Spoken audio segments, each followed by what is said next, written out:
Então, aqui na aula de Álgebra 2, vocês devem estudar todo o conteúdo, exceto a parte que eu vou mostrar agora. Essa parte aqui, que fala sobre vejamos, essa parte que fala sobre transformação F, que fala do problema de otimização, vocês não precisam estudar.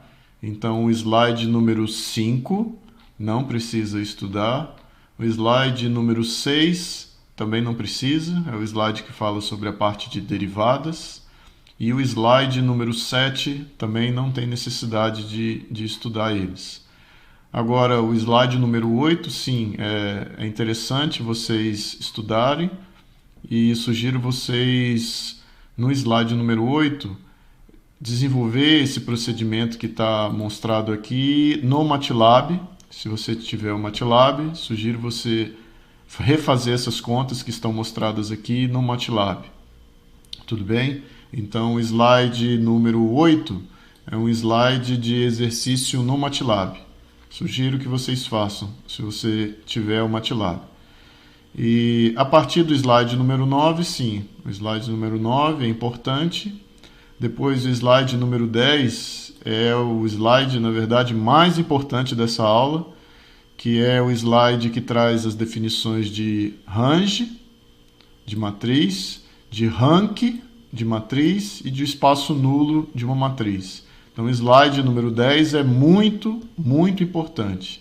O slide 11 também, bastante importante. E depois nós temos o slide 12, que traz exercício, muito importante também. Slide 13, importante. O slide 14, não. O slide 14 traz desigualdade de Sylvester, então você não deve estudar desigualdade de Sylvester. Não vai ser útil para os nossos objetivos. Aqui, ó, o slide 15 tem uma propriedade importante, essa propriedade que está aqui. É uma propriedade que diz que o rank de uma matriz não se altera ao ser pré ou pós multiplicado por uma matriz não singular. Essa propriedade é muito importante. Essa propriedade aqui, também abaixo, é importante. Essa propriedade também é importante. O slide número 16 é um slide bastante importante também, que fala sobre inversa de matriz. Agora o slide número 17... deixe-me ver aqui, o slide 17, o slide 17 você deve estudar, mas, digamos, é um conteúdo que não cai na prova. Então, o slide 17 é um conteúdo que não é fundamental para a prova, para o conhecimento. Então, se você quiser, não precisa estudar o slide 17. O slide 18 também você não precisa estudar. Ele trata do estimador de mínimos quadrados. É interessante, o estimador de mínimos quadrados é importante você conhecer se você for trabalhar com a área de controle para fazer identificação de sistemas. O estimador de mínimos quadrados é bastante importante, mas na nossa disciplina não é fundamental, então nós não precisamos estudar o slide 18. Então o slide 18 vocês podem pular. E o slide 19 também vocês podem pular. Então, o slide 19 não tem necessidade de estudar. O slide 18 também não tem necessidade de estudar. O slide 17 não há necessidade dele. Porém, o slide 16, sim, estudem o slide 16. Estudem o slide 15. O slide 14... pode pular, não há necessidade de estudar o slide 14. E depois o slide 13, estudar. O slide 12, estudar. Enfim, e vai seguindo com as demais orientações que eu acabei de passar. Agora vamos a um exercício. Então, a ideia desse exercício é para a gente fixar o conhecimento sobre range de matriz. Então, qual que é a ideia do range de matriz? Por definição, o range de uma matriz A é definida por essa notação que está aqui, R de A, range de A. Então, o range de A vai ser igual a todos os vetores Y quando a gente faz a multiplicação de A vezes X, tal que, esses dois pontinhos aqui, ó, significam tal que. Então, nós temos y igual a x, tal que x pertence ao Rn. Então, nós vamos montar, desenvolver todos os y que satisfazem essa multiplicação aqui, a igual a x, e esse conjunto formado por todos esses y forma o range da matriz. Exemplo, vamos construir o range da matriz A, na qual A é essa matriz 1, 3, 2, 6. Como é que a gente faz isso? Então, o que a gente precisa fazer? Escrevemos aqui o vetor y, composto por y1 e y2. Aqui nós temos a matriz A e aqui nós temos o vetor x. Então, nós temos ali, ó, y aqui em cima, A aqui em cima e x aqui em cima. Exatamente igual, vocês podem ver aqui em cima. O y é igual a x. Tudo bem? Tudo bem. Então, vejamos aqui. Fazendo essa multiplicação, o que a gente tem? y1 é igual a x1 mais 3x2 e y2 é igual a 2x1 mais 6x2. Uma coisa interessante que vocês podem notar é que as linhas da matriz A são linearmente dependentes. O que significa? Se você observar aqui a matriz A, ó, temos 1, 3 e aqui temos o 2 e o 6. Então, a segunda linha é duas vezes a primeira linha. Então, as duas linhas são linearmente dependentes entre si. Então, quando a gente faz essa multiplicação aqui embaixo, para obter o y1 e para obter o y2, vocês percebem que o y1 e o y2, eles são idênticos, com exceção de uma multiplicação por uma constante 2, né? Por quê? Porque aqui temos x1 mais 3x2, 2x1 mais 6x2, então a segunda linha, essa linha aqui de baixo, é duas vezes a linha de cima. E como é que a gente faz para construir o range? O range diz o seguinte, aqui em cima, ó, que a gente tem que pegar todos os x pertencentes ao Rn. No nosso caso, esse n de navio aqui, ó, esse n pequeno, é igual a 2, porque o nosso sistema é de dimensão 2 por 2. A nossa matriz A, que está aqui embaixo, ela é uma matriz 2 por 2. Então, o nosso x ele vai pertencer ao R2. Então, significa que a gente tem um x pertencente ao R2, nós temos um x1, que está aqui, e temos um x2. Então, se nós temos x1 e x2, aqui diz que o x ele tem que pertencer ao Rn. Só que o Rn ele é composto por todos os elementos de menos infinito até mais infinito. Então, nós temos que variar todos os elementos de menos infinito até mais infinito para poder montar o range da matriz A. O que significa isso? Significa que aqui embaixo, vejamos, aqui nós devemos fazer, ó, esse símbolo aqui ficou esquisito, mas esse símbolo aqui é o menos infinito. Nós temos que fazer o x1 e temos que fazer o x2 variar de menos infinito até mais infinito. Menos infinito a mais infinito. Então, o x1 varia de menos infinito até mais infinito. Daí a gente substitui aqui, ó, onde tem o x1, a gente substitui por todas as possibilidades de x1 variando de menos infinito a mais infinito. Depois a gente substitui aqui, ó, em x2 todas as possibilidades de x2 variando de menos infinito até mais infinito. O número resultante aqui, ó, quando nós fizermos x1 variando de menos infinito a mais infinito e x2 variando de menos infinito a mais infinito, todas as quantidades infinitas de números que nós desenvolvermos aqui, que nós encontrarmos para y1 e que nós encontrarmos também para y2, vai construir o nosso range.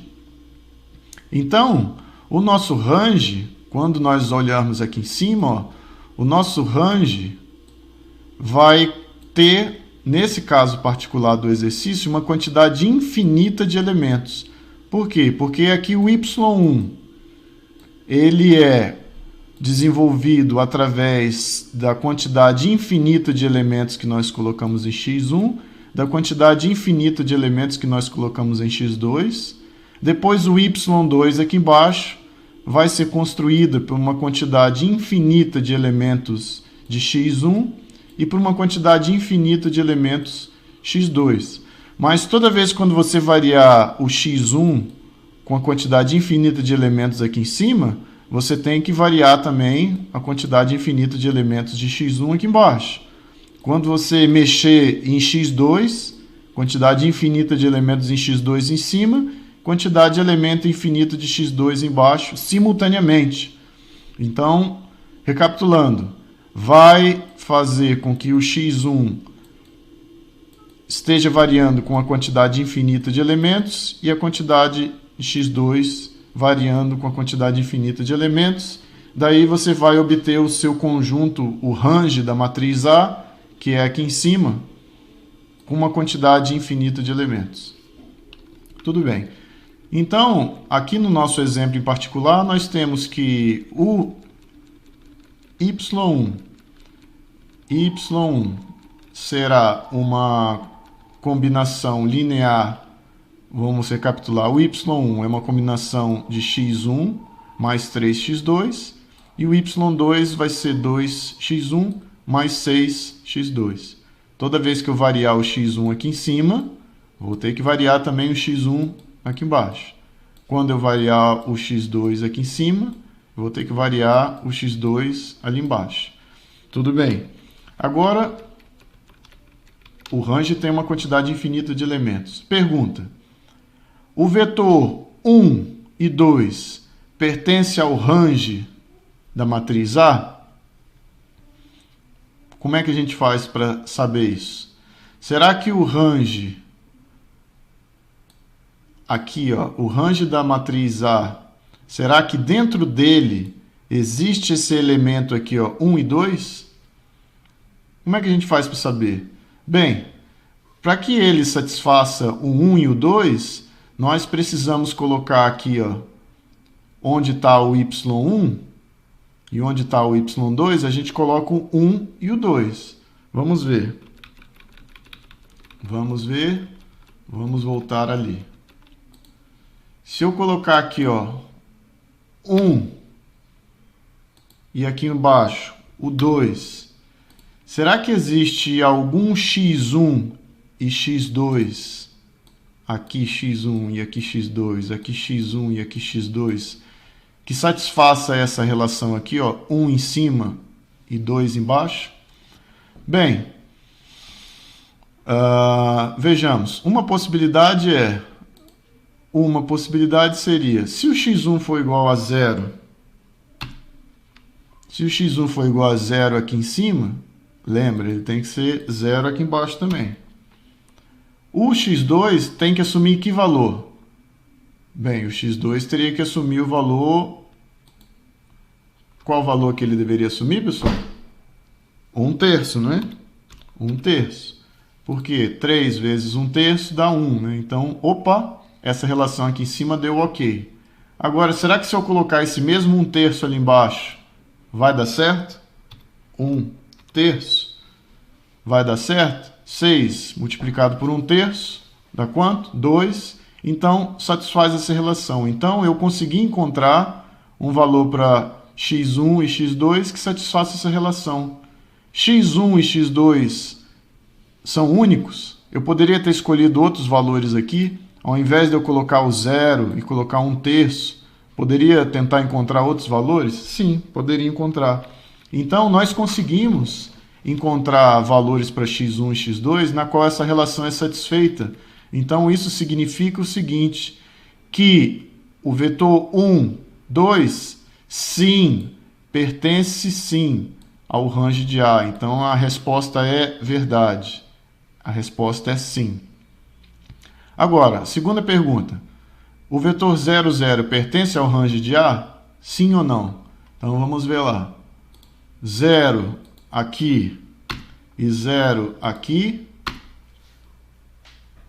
Existe algum x1 e x2 de maneira que eu consiga encontrar o 0 e o 0?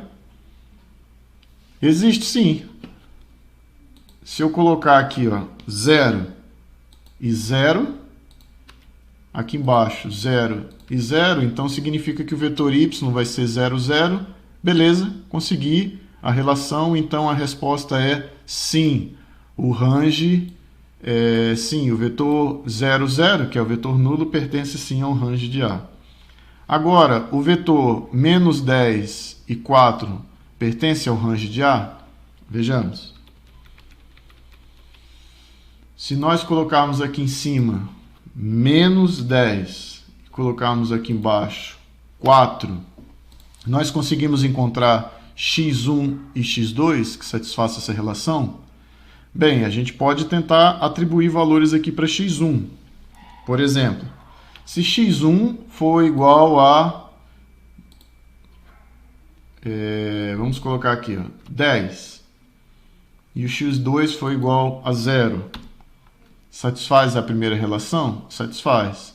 Mas quando eu colocar aqui embaixo 10 e 0 também, porque é obrigatório, se eu colocar em cima, tenho que colocar embaixo. Essa relação aqui de baixo está sendo satisfeita? Não. Essa relação aqui de baixo é uma relação falsa. Então não é possível. Puxa, então se eu trocar os valores, vamos tentar outros valores. Vamos, por exemplo, colocar aqui em cima o x1 igual a... vamos colocar 0. E o x2 vamos colocar 1/3, 10 menos 10 sobre 3. Tudo bem, menos 10 sobre 3, a gente obtém ali a relação menos 10. Então vamos colocar aqui embaixo 0 e menos 10 sobre 3. A relação de baixo ela é satisfeita? Não, continua não sendo satisfeita. Na verdade, o que vai acontecer é que você pode colocar infinitas combinações em cima e embaixo, e você não vai conseguir encontrar essa relação.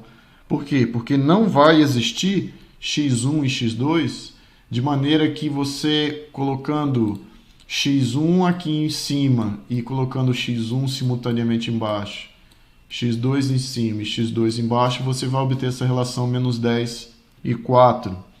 Uma dica, perceba que essa linha aqui de cima e essa linha aqui de baixo, a linha de baixo ela é 2 vezes a linha de cima. Se a linha de cima se a linha de baixo é 2 vezes a linha de cima, significa que esse número aqui, ó, ele deveria ser 2 vezes o número que aparece ali em cima. Então, se aqui do jeito que está é menos 10, aqui embaixo deveria estar aparecendo menos 20, que seria 2 vezes esse menos 10 aqui. Mas, na verdade, apareceu um 4. Então, significa que essa solução é uma solução que ela não existe. Se a solução não existe, então significa que a resposta aqui embaixo ela é falsa. A resposta é não. Significa que menos 10 e 4 não pertence ao range de A. Tudo bem? Então, com isso, encerramos a parte do range e vamos agora com a ideia de espaço nulo. O que é o espaço nulo de uma matriz A? O espaço nulo de uma matriz A são todos os vetores x tais que, ou tal que, AX é igual a 0. Então, precisamos fazer a continha e encontrar e considerar no espaço nulo somente os vetores x que satisfazem a relação AX igual a 0. Exemplo, vamos construir o espaço nulo daquela matriz anteriormente, da matriz A igual a 3, 2, 6. Então, como que a gente faz isso? Bem, colocamos aqui a matriz A, colocamos aqui ó, o vetor x e colocamos aqui o vetor nulo. Tá ali. Então, AX igual a 0, exatamente como é pedido na definição aqui do espaço nulo. AX igual a 0. Daí, fazendo a continha, o que é que nós temos? Temos que x1 mais 3x2 é igual a 0, 2x1 mais 6x2 é igual a 0. Novamente, esse termo aqui, ó, perceba, esse termo com esse termo aqui, ó, o termo embaixo é 2 vezes o termo de cima. Então, vamos fazer novamente a variação do x1 e do x2, todos os elementos de entre menos infinito até mais infinito aqui em cima simultaneamente, em x1, x2, x1, x2. fazer a variação de todos eles indo para mais infinito. Então, novamente voltamos às seguintes perguntas. Agora, o vetor 3 e menos 1 pertence ao espaço nulo da matriz A? Sim ou não?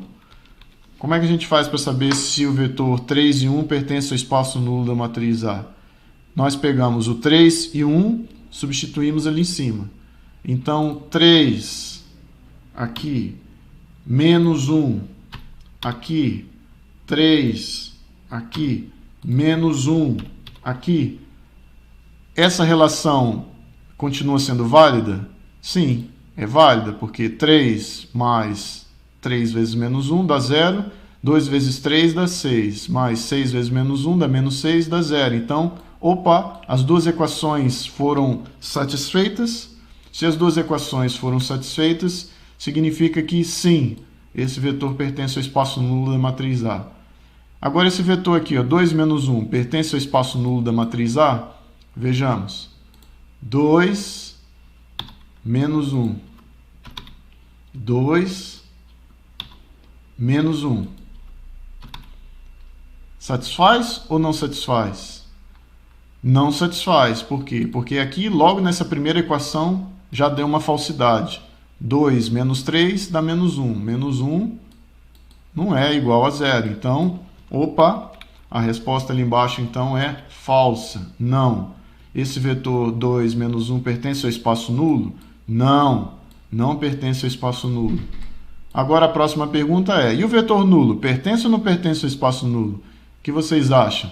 Se nós colocarmos aqui, ó, um vetor nulo, né, vai ser a matriz A vezes 0, claro que vai dar 0, né?